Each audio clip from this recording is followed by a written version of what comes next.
بسم الله الرحمن الرحيم إنا لله وإنا إليه راجعون أنيو ku hadlayo gudiga qabanqaabada aaska qaran iyo kan gobolka Banaadir gudoomiyaha ku-xigeenka uu nala jooga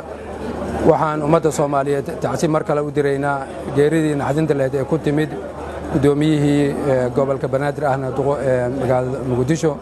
injineer Yariso Ilaahay ha u naxariisto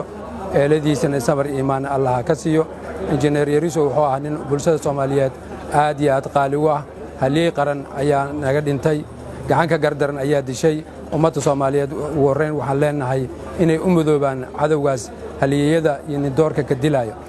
intaas marka laga soo tago maanta waxaan qorsheeno ahaa in aaskii qaran la sameeyo marxuumkii meydkiisa la keeno lana aaso oo aas qaran ayuu ahaa qorshihii laakiin cilad farsamo oo ku timid diyaaradii soo qaadi lahayd markay soo duuli lahayd ayaa waxay noqotay in dib u dhac ku yimaado